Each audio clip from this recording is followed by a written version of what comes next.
She's the most feared girl in school. One look from her sends classmates running. But what nobody knows is that years ago, a boy she'd never spoken to stepped in and saved her from a situation that could have gone really wrong. Now they sit next to each other in class, and he has no idea she's the same girl. When she overhears him describe his ideal type to a friend, she makes a decision that changes everything.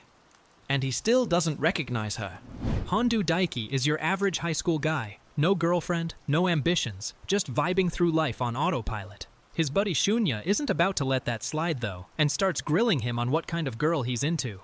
Daiki fumbles through an answer, muttering something about someone with an elegant style. Shunya's ears perk up immediately, sensing there's more to this than Daiki's letting on. Daiki keeps going, almost surprising himself. Long hair, black hair, someone who wears the uniform properly without standing out too much. Shunya is eating this up, connecting dots Daiki doesn't even realize he's dropping.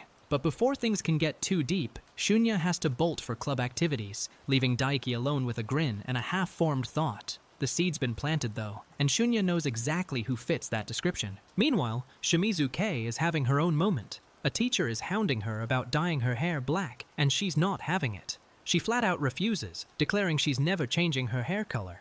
The girl's got a reputation as a delinquent, and even Shunya admits she's intimidating. But Daiki? He doesn't seem scared at all, which catches Shunya completely off guard. The next scene jumps to Daiki casually mentioning that Shimizu-san reminds him of someone named Seto-san, and suddenly everything clicks into a bigger picture. He drops a bombshell. He doesn't care about love, never has, and just lives an ordinary life. No serious dedication to anything, no big dreams. It's the kind of quiet confession that hits harder than any dramatic reveal. But then Shunya turns the tables with the most obvious follow-up question. Is there anyone Daiki actually likes? Daiki pauses, and you can feel the weight of the moment building. He looks almost confused by his own answer, like he's never been forced to confront it before. The silence says more than any words could. Cut to the classroom where Shimizu is slumped over her desk, fast asleep, looking way less terrifying than her reputation suggests. Daiki approaches casually while Shunya practically has a heart attack watching from across the room. Shunya can't believe Daiki would just sit near her like it's nothing. But Daiki's already thinking about whether he should wake her up. No fear, no hesitation.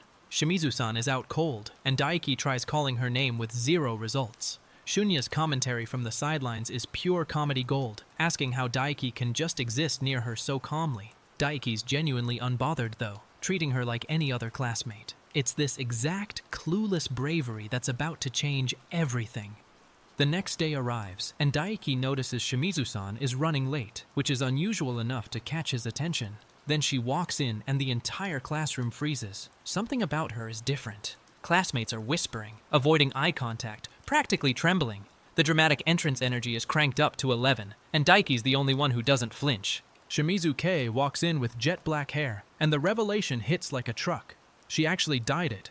The same girl who told a teacher she'd never change it is now sporting the exact look Daiki described as his type. The classroom is buzzing with shock, but nobody's more stunned than the readers connecting those dots. This girl went and changed her whole appearance overnight. The art class begins, and the teacher announces they'll be working in pairs, drawing portraits of each other. Shimizu ends up paired with Daiki, and she wastes no time. She wants to know who draws first. Daiki cheerfully tells her he's counting on her, completely oblivious to the storm of emotions brewing behind her stern expression. The setup couldn't be more perfect for chaos. Shimizu takes her position as the model first, arms crossed, looking intense as ever. Daiki asks if she's comfortable, but she's radiating tension from every pore. The teacher mentions maintaining a relaxed posture, which is clearly not happening. Something caught Daiki's eye about her new look, and Shimizu notices him noticing. She calls him out, asking if something caught his eye, playing it cool with a, "not that I mind." Daiki, being Daiki, confirms with a casual, "yep," that sends her internal alarm bells ringing. He offers to draw first and she agrees, but the air between them is charged with something neither of them fully understands. Classic Shimizu-san energy. Tough exterior, soft interior desperately trying to stay hidden. Now it's time for Daiki to start sketching, and Shimizu is wound tighter than a spring. Her face looks stern enough to scare a bear, and Daiki gently tells her to calm down. She asks if she looks nervous, and Daiki confirms her face is quite stern. The gap between how cool she's trying to be and how visibly rattled she is, absolute comedy. Shimizu takes a breath and delivers a surprisingly vulnerable line. From now on, she won't move, so he better draw her well. The shift from fierce to gentle catches Daiki off guard in the best way. He reassures her with a warm smile, promising to do a good job. Time's ticking though, and they're already down to 3 minutes left. Daiki announces he'll be drawing her face now and asks her to look directly at him. Shimizu freezes up, clearly not prepared for sustained eye contact with this boy. He sweetly adds that if her face starts to itch, she should just let him know. It's not a problem. The consideration in his voice versus the absolute panic in her eyes is peak rom-com energy. But then Shimizu suddenly moves, and Daiki's confused. She says she needs to prepare before he draws her face. She turns away, clearly flustered beyond recovery, muttering about how much there is to do. Daiki, innocent as ever, just decides to draw a different area and move on.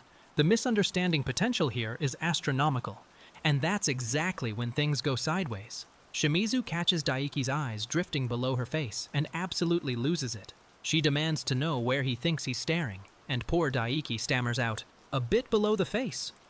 The classroom probably heard that reaction from 3 floors down. She's demanding he repeat that he has no bad intentions, and honestly, he's barely surviving. Daiki, in a moment of pure panic, realizes maybe honesty wasn't the best policy and tries to take it back, but it's too late. The damage is done, and Shimizu's glare could cut through steel. He bows dramatically, confessing that he lied about having no bad intentions. Shimizu watches him grovel with a look that's somewhere between furious and secretly flattered. The aftermath is surprisingly sweet, though. Shimizu admits she was also feeling nervous and says she'll forgive him this time. But there's a condition, and both Daiki and the reader lean in to hear it. She's got this look in her eyes that's equal parts mischief and vulnerability. Whatever she's about to ask, it's going to change the game between these two.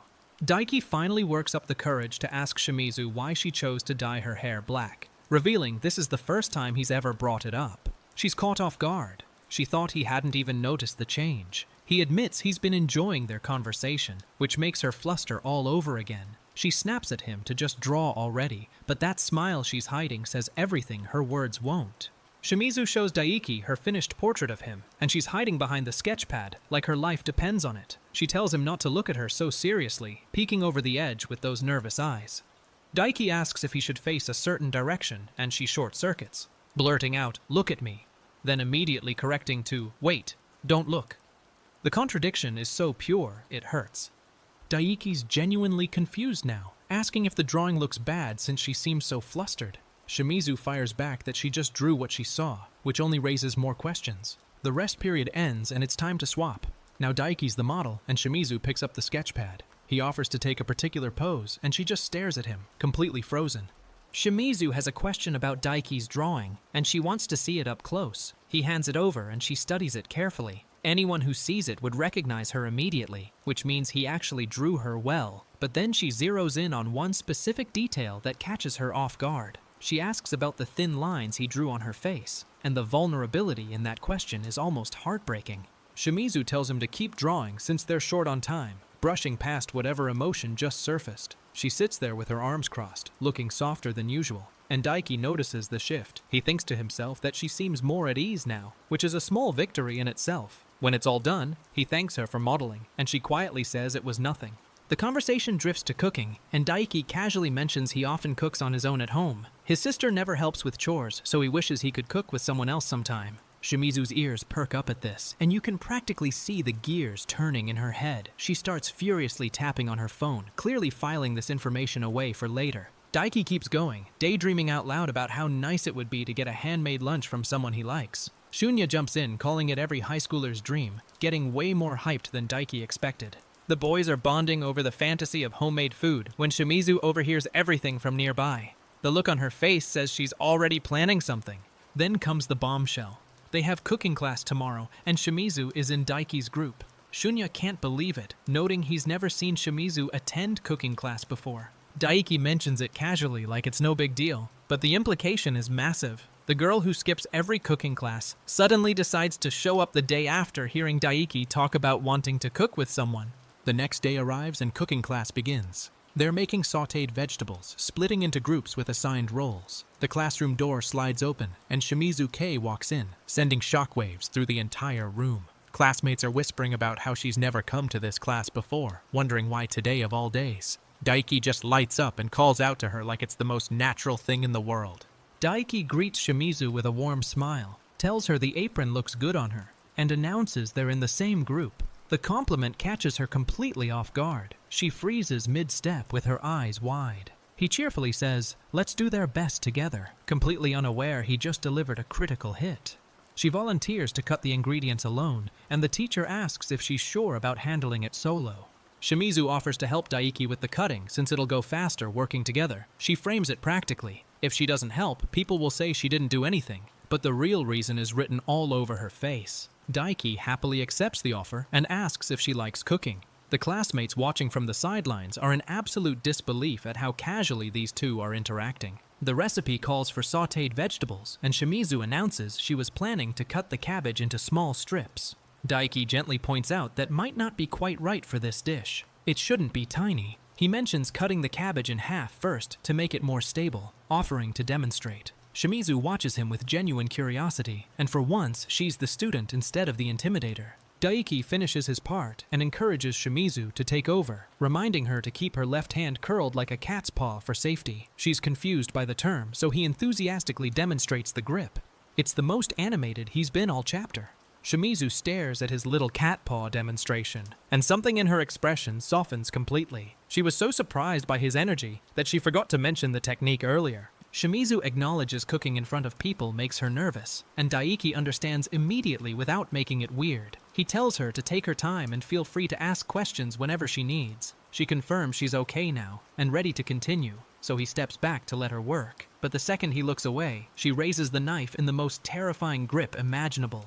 Daiki whips around just in time to see Shimizu wielding the knife like she's about to commit a crime, and his soul leaves his body. He screams that she's going to kill someone, rushing to intervene before there's an incident. The entire class looks like they thought a fight was breaking out, but Shimizu genuinely doesn't understand what she did wrong. She asks if her cutting technique isn't correct, completely oblivious to the horror she just unleashed. Daiki offers to show her the proper hand position, but then hesitates. He realizes holding her hand to demonstrate might cross a line.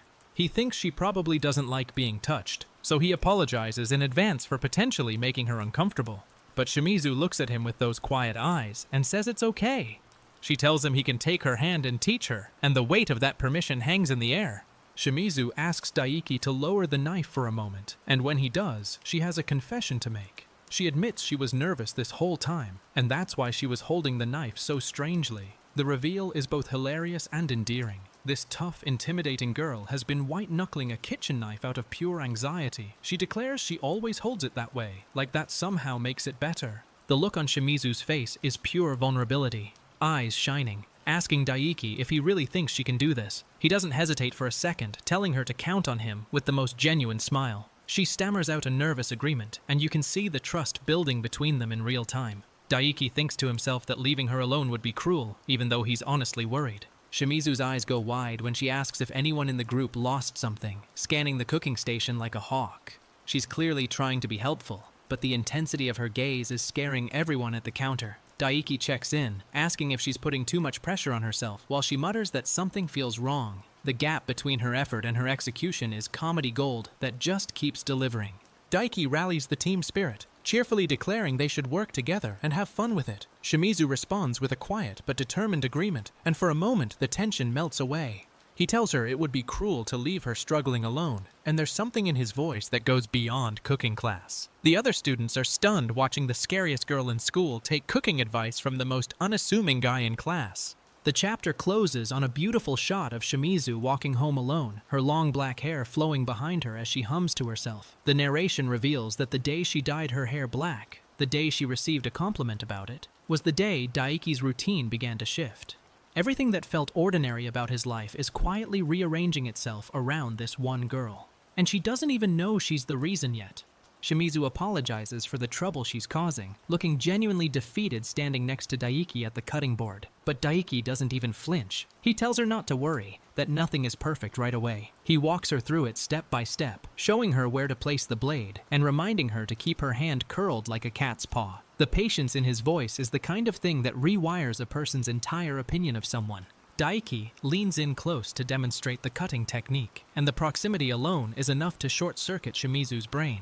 She manages a quiet response while he guides her through the motion, completely focused on teaching. The onion gets chopped successfully, and Daiki cheers that she's nailing it. Shimizu admits she was nervous at first, but something about working alongside him has calmed her down entirely. Shimizu curls her hand into the cat's paw position Daiki taught her, and he has a sudden internal realization that hits like a freight train. He thinks she looks like a kitten, and the word cute flashes through his mind before he can stop it. She catches him staring and asks what's wrong, completely oblivious to the mini heart attack she just caused. He stammers out nothing, while his classmate nearby declares the moment beyond perfect. Daiki asks if they should cut the rest of the ingredients now, and Shimizu agrees to handle it with a quiet confidence she didn't have 20 minutes ago. The teamwork is clicking into place, and what started as a disaster is turning into something that actually works. The sautéed vegetables come together beautifully, a proper dish that nobody expected from this chaotic pairing. Daiki thinks to himself that he was worried at first, but they actually pulled it off. The finished plate of sautéed vegetables looks incredible, and the whole group digs in together. Daiki takes a bite and his face lights up. It's delicious, and Shimizu watches his reaction like her entire world depends on it. He admits he thought things might go wrong at the beginning, but is glad they managed to do it. Shimizu picks up a piece with her chopsticks, and for the first time all chapter, she looks genuinely at peace. Shimizu asks Daiki how he feels about what they just accomplished, and the question carries way more weight than cooking class should allow. He pauses, searching for the right words, and admits that at first he was afraid she might get hurt. The concern in his voice isn't about cooking technique, it's about her, and they both know it. Shimizu goes quiet, processing a kindness she clearly isn't used to receiving. Daiki says, however, and lets the word hang in the air, building tension that has nothing to do with vegetables. He tells Shimizu he's so happy they got to cook together, his face breaking into the most genuine smile of the entire chapter. He calls it a blast, and the sincerity hits Shimizu right in the chest. She can barely form words, her single visible eye widening as the reality of his feelings, or at least his warmth, washes over her. He keeps going, saying it was fun because she really put in the effort, and that he'd love to do it again in the next class. Shimizu starts to respond, but can barely get a syllable out before her emotions take over. The gap between the terrifying delinquent everyone fears and this flustered girl who can't handle a compliment has never been wider. Whatever wall she's been building around herself, Daiki just walked right through it without even trying. The food turns out great, and Shimizu is visibly relieved, exhaling tension she's been holding for the entire class. Daiki praises how flavorful it is, eating with such enthusiasm that even Shimizu cracks a small smile. Then she calls him by his surname, Hondu, and asks if she can pose a question. The shift in her tone signals something important is coming, and the close-up on her eye says, this isn't about cabbage anymore. Back at home, the scene shifts to Shimizu's private life, and we finally meet her sister, Ai, the vice president of the student council, and an absolute force of nature. Ai bursts into the bathroom declaring she wants to talk to her sister about romance, wearing a cheerleader outfit underneath her clothes for reasons that defy explanation. Shimizu tries to deflect, asking if romance advice is all her sister's good at, but Ai isn't backing down, insisting she has excellent counseling abilities. Shimizu confesses she wants to impress a boy who has helped her a lot by showcasing her cooking skills. Ai immediately gets it. She wants to make him lunch, and the first test will be fried pork with ginger. Shimizu's expression is dead serious, like she's preparing for battle rather than a bento box. The determination radiating off this girl could power a small city. Kei remembers Daiki's words about handmade lunches being the best, and something snaps into place inside her. She recalls him saying it would make him really happy, and suddenly there's no obstacle too big. Her sister cheers her on from the sidelines as they get to work in the kitchen, launching what can only be described as Operation Bento. The montage of them cooking together for an entire week is both heartwarming and slightly terrifying. The cooking practice does not go well at first. Kei attacks the pork with a knife like she's in a sword fight, and her sister screams for her to wait. She was only supposed to cut the tendons, but somehow, the pork ended up in microscopic pieces. The result looks nothing like fried pork, and Kei declares it's completely wrong with a fury that's directed entirely at herself. Her sister points out the obvious. The pieces are way too different from what they're supposed to be. The next attempt isn't much better. A plate of something that looks disturbingly like slime sits on the counter while both sisters stare at it in horror.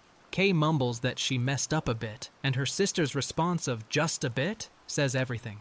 But despite the disasters, her sister refuses to let her give up. Cheering from the sidelines like a one-woman pep squad, they keep at it night after night, Failure after failure, powered by nothing but stubbornness and love. After a full week of practice, it's finally time for the real thing. Shimizu walks up to Daiki's desk at lunch and drops a wrapped bento right in front of him. His eyes go wide as she explains it's for him, a thank you for helping her in cooking class. He's concerned about whether she has her own lunch, but she shows him her portion and tells him not to stress. The casual way she plays it off can't hide the fact that she spent 7 days learning to cook for this exact moment. Shimizu explains that her parents made the bento Daiki already has, so this extra one is just because she can't finish 2 whole lunches anyway. The excuse is paper thin, and everyone knows it, but Daiki accepts it with genuine gratitude. He says if she has her own portion too, then it's fine for him to eat. He appreciates the gesture, but then we get a close-up of Shimizu's eye watching him, and the intensity behind that gaze could melt steel. Meanwhile, Shimizu mentions that Shunya has a football club meeting today and asks if Daiki can't get their friend Matsuoka to help instead. Daiki laughs it off, saying he'll end up skipping lunch entirely. She tells him that doesn't worry her, but the wrapped bento sitting between them tells a completely different story. The contradiction between what she says and what she does is the entire foundation of this relationship. Back in Shimizu's kitchen flashbacks, we see the aftermath of her cooking disasters. Burnt pieces, slime-like results, and enough failed attempts to fill a dumpster. Her sister's encouragement never wavers though, insisting the kitchen is all about love and that Kei shouldn't lose heart. Shimizu nearly gave up, convinced that no matter how kind Hondu is, even he wouldn't want to eat her cooking. But her sister reminded her that it was prepared with love, and that was enough to keep going. Shimizu imagines Daiki's face lighting up as he tells her the food is delicious, and that fantasy alone fuels another round of practice. She wants to thank him right away, to see his satisfied expression and return the favor for everything he's done. Her sister watches from behind, seeing a side of Kei that nobody at school would ever believe exists. The girl who scares the entire student body is losing sleep over a bento box. Daiki takes his first bite, and the verdict is immediate. It's delicious, so flavorful that his whole face relaxes into pure satisfaction. Shimizu watches him eat with an expression that's half relief and half something much deeper she hasn't figured out yet. He says what a relief it is, and she quietly mirrors the sentiment. But what Shimizu doesn't realize is that Daiki is about to ask her something that will change everything between them. The story rewinds to reveal how Daiki and Shimizu first crossed paths, and it wasn't at school. Daiki stumbles onto a scene where a boy from another school has confessed to Shimizu and grabbed her arm way too aggressively. She rejected him coldly, but the guy won't let go, and something in Daiki snaps. He steps in without a second thought, even though he doesn't know either of them. Daiki spends time convincing the boy to back off, apologizing for getting involved, but standing his ground. The boy admits he got carried away and promises to watch his words more carefully. Shimizu watches this unfold in stunned silence. This random kid just inserted himself into her problem like it was the most natural thing in the world. She can't figure out why someone who doesn't even know her would bother. Daiki apologizes to Shimizu too, explaining that he normally would have let it go, but the boy grabbed her arm tightly, and that crossed a line. He remembers how harshly Shimizu rejected the confessor, recalling her words cutting deep. But even after witnessing her brutal rejection style firsthand, Daiki's concern was still entirely focused on whether she was okay. The disconnect between what he saw and how he reacted defines everything about him. He introduces himself with a cheerful smile. "My name is Daiki Hondu." Like they're meeting at a school festival instead of an awkward post-rejection confrontation. Shimizu and the rejected boy both stare at him like he's lost his mind. The boy demands to know Daiki's relationship with her, furious that some stranger interfered with his confession. Daiki calmly admits she's someone he just met, which only makes the situation more absurd. Shimizu drops another ice-cold rejection, telling the boy she can't date someone whose name she doesn't even know. The guy storms off, calling her full of herself just because she has a pretty face. But then he turns back, shouting that he was confessing his feelings, and she didn't even give him a chance. Shimizu watches him leave without flinching, completely unmoved by his frustration. She turns the same cold energy toward the situation itself, closing her eyes and simply saying she can't accept, apologizing briefly before walking away. The boy tries one last time, asking if she could at least reject him more gently. She asks what he wants from her, questioning whether all of these confessions are just love at first sight. The weariness in her voice suggests this isn't the first time she's had to deal with this exact scenario. Back in the present timeline, Daiki's being asked to switch cleaning duties with a classmate, and he agrees without hesitation. He takes on the extra work with a smile, telling them not to worry about it. Shimizu watches this exchange from across the room, and the narration reveals her first impression of Daiki. someone shy, excessively kind, and completely unable to refuse anything. She wonders if people like that actually exist. Shimizu describes Daiki to a friend as incredibly pure and kind, calling him quite unique. The friend is confused by the word unique, but Shimizu doubles down. Yes, Daiki Hondu is a unique boy, and he has been ever since the day they first met. The weight of that statement settles over the scene as Shimizu gazes out the window. She's been carrying this impression of him far longer than anyone at school realizes. Her sister Ai reminds Shimizu that she helped with all the awful cooking practice meals, and Shimizu reluctantly acknowledges it. Ai immediately pivots to the important question. Who exactly is this Daiki Hondu person, and what type of guy is Kei interested in? Shimizu clicks her tongue and mutters, "Just a bit, okay?" before starting to describe him. The fact that she already knows his full name tells Ai everything she needs to know. Ai won't let up, insisting that talking about romance with Kei is fun, and that she shouldn't underestimate the experience of an older sister. Kei fires back that Ai only has 1 year on her, and that she always talks with a weird attitude. But despite all the bickering, there's a genuine warmth between them that makes these scenes feel lived in. Ai demands Kei trust her, and somewhere beneath the annoyance, Kei clearly does. Ai pops up out of nowhere to congratulate Shimizu on successfully thanking Daiki for the cooking class help. Shimizu nearly jumps out of her skin, demanding to know who told her sister about this. She refuses to share details about what else happened, keeping it a secret with a stubbornness that only makes Ai more curious. Ai pushes to hear about the person Kei's interested in, and Kei shuts her down completely. No chance at all. Shimizu sits in the classroom reflecting on everything, wondering if she'll be able to express herself more easily next time. Her thoughts spiral into optimistic territory.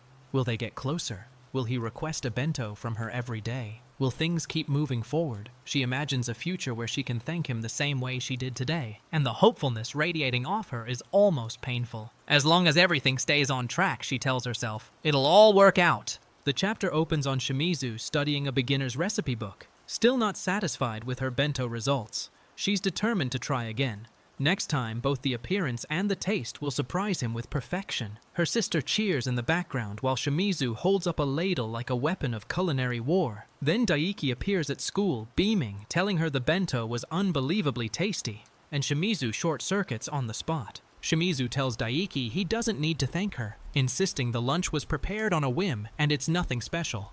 But then she adds one crucial detail. If she makes another bento, just for the sake of it, he better eat it too. The demand is wrapped in layers of deflection and tsundere energy, but the message underneath is crystal clear. She wants to keep making him lunch, and she needs him to say yes. Daiki finishes the bento completely, thanking Shimizu for the meal with his hands pressed together in gratitude.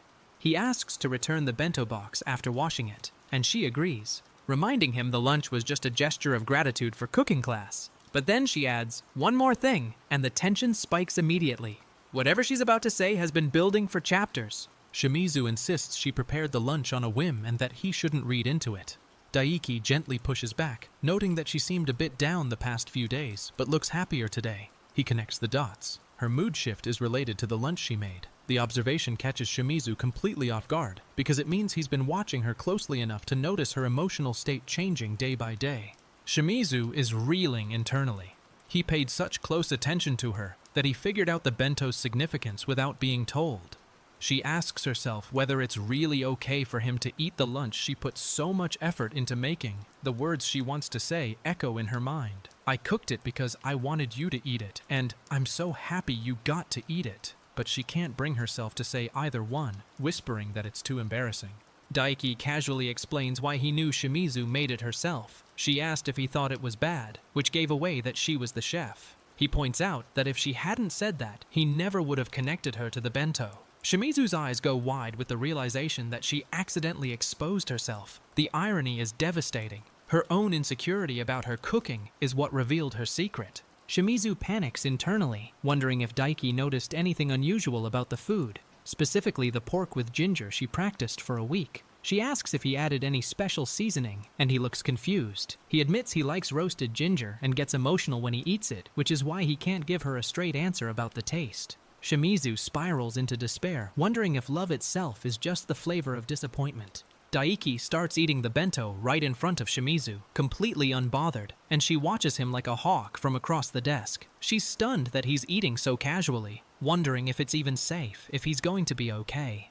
He finally looks up and gently tells her it's hard to eat with someone staring at him so intensely. The moment is so perfectly awkward that it loops back around to being the most romantic thing either of them has ever experienced. Shimizu asks Daiki how he ended up at the scene that day, and he explains with a sheepish smile that he saw her heading to the back of the school with the boy who confessed. He already knew the guy had a short temper, so he ended up worrying and followed them. Shimizu asks if that's why he tailed her, and he confirms it with a simple yeah.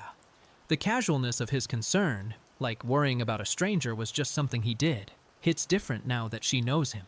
Daiki says something that stops Shimizu cold. He tells her that if she keeps acting the way she does, someday she'll end up suffering the consequences. His sorrowful expression as he says it catches her completely off guard because nobody has ever worried about her like this. She wonders if he's ever faced such intense regret before, reading a depth of emotion in his face she wasn't expecting. That's the reason, that look, that first made her pay attention. Daiki explains his philosophy with a gentle smile. People who are truly good are those who don't want to see others suffering. He says he does these things so he won't feel sad himself, that he behaves this way to prevent distress. Shimizu asks if he doesn't mind getting hurt in the process, and there's real concern in her voice. He admits that's something he doesn't like either, but the alternative, doing nothing, would be worse. He drops the line that rewrites everything Shimizu thought she knew about people. He's doing this for his own sake. If he didn't intervene and she ended up in trouble, he would end up hating himself, so he chose to step in. Shimizu stares at him as he asks a question back. Isn't that its own way of being good? The simplicity of his moral framework is so pure it almost hurts, and Shimizu's expression says she's never encountered anyone who thinks like this. Daiki says he'll take his leave now, waving goodbye with his usual bright smile like he didn't just fundamentally alter another person's worldview. Shimizu tries to stop him, but hesitates, telling herself she's just overthinking things, but something is bothering her. If helping her was just the normal thing to do, why does she feel so unsettled? She wanted to ask him a question, and the fact that she couldn't brings up feelings she doesn't have a name for yet. After Daiki leaves, Shimizu spends time convincing the rejected boy to calm down, taking responsibility even though it wasn't her fault. The boy admits he got carried away and apologizes, promising to watch his words more carefully. Shimizu tells him it's fine, but internally she's spiraling. She wonders if Daiki is going to say something like, "I helped you, so let's date." The paranoia is understandable given how many times she's been burned by people's ulterior motives.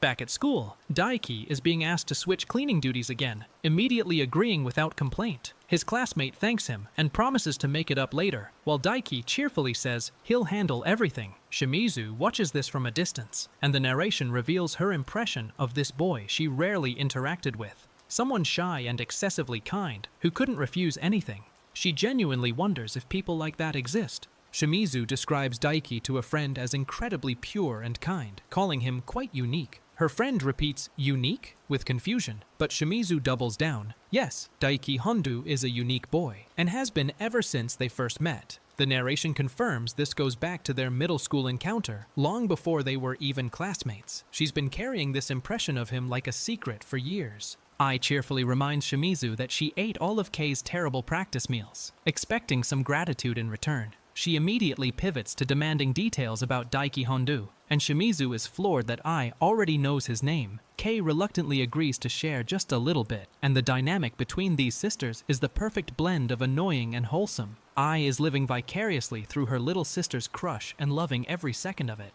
Ai pushes back on Kei's resistance to romance talk, insisting she's great at giving advice, and that Kei should trust the experience of an older sister. Kei fires back that 1 year doesn't count for much, and that Ai always communicates with a weird attitude. Despite the bickering, there's a warmth underneath that shows how much they actually care about each other. Ai tells Kei not to forget something important, setting up whatever lesson is coming next. Shimizu wonders to herself if Daiki is avoiding her, noting that things seem fine for now, but she can't shake the uncertainty. Meanwhile, we get a glimpse of Matsuoka, Daiki's classmate, talking about Shimizu behind her back. He mentions her blonde hair violating school rules and the scary rumors about her death stare. But just as he's about to say more, he catches himself, realizing someone might be listening. The backstory finally clicks into place. Shimizu reveals that when she entered high school, she changed her appearance deliberately to keep people away. It worked instantly. The confessions and unwanted attention stopped overnight. But there was one thing that shocked her. Daiki Hondu, now her classmate, greeted her with a cheerful, "Nice to meet you," like they'd never met before. Her drastic transformation meant he didn't even recognize her. Shimizu is devastated by the realization. He treats her like a total stranger because her blonde hair made her unrecognizable from the black-haired girl he helped in middle school. She slumps against the wall, understanding that she can't just walk up and thank him for what he did back then. The irony is crushing. She changed her appearance to push people away, and it worked too well on the one person she wanted to keep close. Ai teases Shimizu, saying Daiki is a nice guy, and she can see why Kei likes him. Shimizu explodes, insisting they were talking about how unique he was, not about liking him.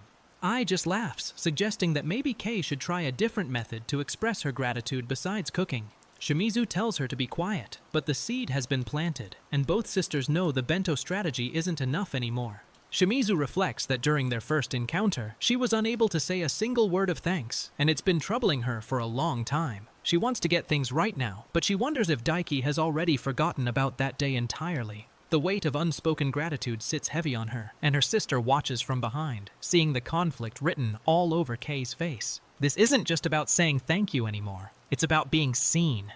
Ai has an epiphany. Shimizu hasn't thanked him for what he did that day, has she? Kei's eyes go wide with the realization hitting fresh. Her sister points out that since Shimizu dyed her hair blonde, Daiki treats her like they're meeting for the first time. That means expressing gratitude now would be even more difficult because she'd have to explain who she really is. The complication layers on top of itself like a problem with no clean solution. Daiki thanks Shimizu after their encounter, smiling and promising to be more careful in the future. Shimizu watches him walk away, and even though he says he'll be cautious, she knows in her gut he'll do the exact same thing again for someone else. The narration reveals that since then, she began to see him in a new light. His unpredictable nature made her track him with her eyes whenever they crossed paths. What a peculiar boy, she thinks, and it was not what she had anticipated. The scene shifts to Daiki's home life, where his little sister Kino appears for the first time, calling him Onii-chan and announcing she has a mission for him. She wants him to go to the shopping mall right now to pick up a game she reserved. Daiki asks why she can't go herself, and Kino admits she needs to study, which is really just code for not wanting to leave the house. He sighs and agrees, because of course he does. Ai and Shimizu end up at a restaurant together, and Ai reveals her master plan. They're going shopping for cute outfits to win over Daiki. Shimizu blushes violently and stammers that it's not like that, but her face betrays everything her words are trying to hide. Ai teases that she's clearly thinking about Daiki right now, and Shimizu can't even deny it anymore. Her sister cheerfully declares today's mission is shopping for clothes, and Shimizu is dragged along whether she likes it or not. Ai reflects quietly that Shimizu has been through a lot in the past, noting that she's already beautiful, but lately has become even more stunning. She hopes Shimizu goes back to her normal self someday, recognizing that the tough exterior is just armor. Ai mentions with a knowing smile that that girl has been through things nobody else at school understands. Meanwhile, Shimizu rushes back from getting drinks, not wanting to be away from Daiki's sister for too long, and the way she hurries tells us everything about where her heart is heading. Ai teases Kei about not being honest with herself, insisting that if she liked the outfit enough to buy it, that's all that matters. Kei fires back with her usual sharp, "Shut up," but there's no real bite behind it. Ai sees right through her little sister. She knows Kei was worried the new clothes wouldn't suit her, and the fact that Kei even took that first step is a victory in itself. Back on her own, Kei quietly admits she felt unsettled earlier, but something about the day is finally letting her breathe. Daiki catches himself staring at Kei, and she notices immediately, calling him out for looking her way too much. He doesn't even flinch. He just tells her, plain as day, that her new look really suits her. Ai nearly loses it in the background, screaming that this is where he's supposed to say he bought it for her to see, while Kei short-circuits from the casual compliment. She starts stammering something that begins with D before cutting herself off completely. Kei steps out of the dressing room in a new outfit, barely able to make eye contact, and asks how it looks with the smallest, most vulnerable voice imaginable. Daiki blinks, then tells her it's a good choice that brings out her best qualities, like it's the most obvious thing in the world. Ai's jaw drops. Kei whispers back, "Is that so?" And you can practically hear her heart pounding through the page. Ai had pushed Kei to try on something cute, and when Kei took forever in the changing room, I started guessing why. A revealing outfit, maybe? Kei explodes through the curtain, denying everything. Then Ai wonders aloud if Kei is in despair, because she can't compete with her older sister's cuteness, which earns another furious denial. The truth slips out softly. Kei just isn't used to wearing this kind of thing. An eyes-teasing smile says she already knew that.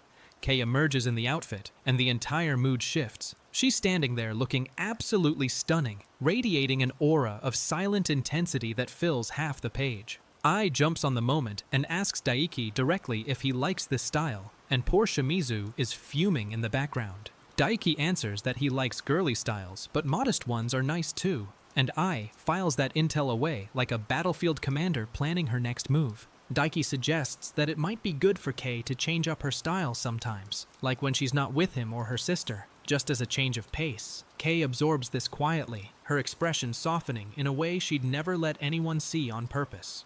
She repeats his words to herself, a change of pace, and something about the idea seems to settle into her like permission she didn't know she needed.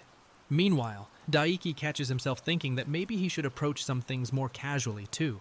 Kei watches Daiki from across the store as he browses, and the weight of everything she feels but can't say hangs in the air between them. She understands it now, the feeling of liking someone but being completely unable to take the next step forward.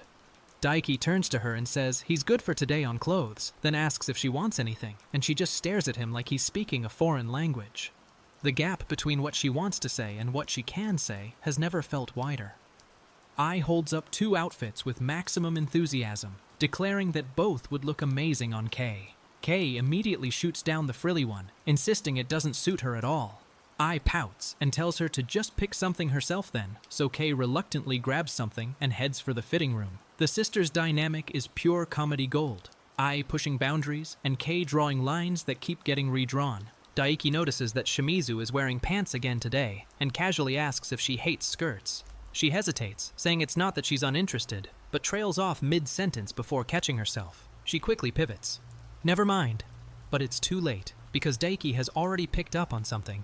He turns back to her and asks if she prefers a modest style, and the question lands like it carries way more weight than he intended. Kei shows Daiki the kind of clothes she actually likes, comfortable, understated pieces that match her personality perfectly. He looks at the selection and admits it's not exactly what he'd call his preference, though he respects the comfortable vibe. Ai appears behind them in full pleading mode, begging Daiki to help because she just wanted a boy's opinion on what looks good on Kei. Daiki laughs it off and says he didn't have other plans anyway, completely unaware that he's just been recruited into Operation Make Kei Cute. Kei asks Daiki point blank if he prefers a modest style, and her face goes full scarlet when the words leave her mouth. She wasn't supposed to say that out loud. Ai cackles, telling Kei she's so easy to read, while Kei screams at her to shut up. The sisters bicker back and forth with Daiki caught in the middle looking bewildered, and Ai is clearly having the time of her life watching her little sister unravel. Ai suddenly stands up and calls out to Daiki with a serious shift in energy, asking him to come aside for a moment. Daiki jumps, startled by the sudden intensity, and Kei in the background demands to know what's going on. Meanwhile, Ai reveals that Daiki mentioned he likes talking to Kei, and she tells Kei this directly, watching her sister's reaction like a scientist observing an experiment. Kei's eyes go wide, and she can barely stammer out a denial before the blush betrays everything. Ai tells Daiki she wants him to be completely honest about something, and the atmosphere between them goes still and heavy. Daiki thinks about it. How do I actually feel about Shimizu-san? They've been interacting so much more lately, and something has been different, something he can't quite name. He realizes he should head back soon, but the question lingers in his chest like a door he hasn't opened yet. Shimizu-san is... Ai leans in close and asks the question that's been building this entire outing. What does Daiki think of her sister? He doesn't hesitate. Shimizu-san never interrupts during conversations. She listens carefully to everything being said, and she always responds thoughtfully. He calls her kind, a person of strong integrity, and the words come out with such warmth that even Ai looks taken aback. This isn't politeness. This boy actually sees Kei. Daiki continues, almost to himself now, calling Shimizu such a kind person, and the way he says it makes Ai go completely silent. He explains that they've been in the same class since first year and always sit together, so they ended up talking a lot. Ai stares at him with an unreadable expression, like she's recalculating everything she thought she knew about this boy and her sister's chances. Ai's expression turns serious as she shares something personal. After Kei dyed her hair blonde, people started avoiding her, and Kei ended up completely isolating herself from everyone. That worried Ai deeply because she knew the real Kei underneath the armor. But lately, Kei seems to be enjoying life again, and that makes Ai happier than anything. She turns to Daiki and says there's something she wants to ask him. Ai acknowledges that Kei used to break school rules by dyeing her hair blonde, and Daiki admits he's not sure about calling that integrity. But Ai cuts through his hesitation. She tells him that knowing Shimizu the way he does, he must realize there was a reason behind it. Daiki pauses, and something clicks behind his eyes, because Ai is right. He does pay close attention to Shimizu, more than he ever realized. Ai makes her move. She asks Daiki directly to stay by Kei's side. Not all the time, but enough to matter. Daiki processes this for a beat, then flatly refuses, and Ai's face drops in shock. But before the panic sets in, he explains himself. Staying by Shimizu's side just because someone asked him to wouldn't make him happy. He enjoys talking with Shimizu-san on his own terms, and that distinction means everything. Ai thanks him quietly, a genuine smile replacing her usual mischief, and for the first time, she looks like a relieved older sister rather than a scheming matchmaker. Shimizu returns from getting drinks, hovering at the doorway, and catches just the tail end of whatever Ai and Daiki were discussing. She asks what they were talking about, but Ai just deflects with a grin. The seed has been planted, and Kei has no idea what just grew roots right in front of her. Daiki walks away from the conversation replaying Ai's question in his head. How do I feel about Shimizu-san? He's been telling himself they're just classmates who sit together, but the way his chest tightened when Ai asked won't let him keep that story straight. Ai watches him go with a knowing look, murmuring that Kei seems to be enjoying things lately, and it makes her really happy. Whatever happens next, one thing is clear. Daiki is no longer just the boy in the next seat. The group wraps up their shopping, and Kei asks where they should head next, with Daiki admitting he just got swept up and came along, but is actually having a great time. He pauses and says something that catches everyone off guard. Thanks to Shimizu-san, his days have felt more lively than before. Ai jumps on the moment and suggests the arcade, declaring she'd be happy if Daiki comes too. And Kei, of course. Kei stands there processing what Daiki just said, and you can almost see the words, "My days have been more lively," replaying on a loop behind those wide eyes.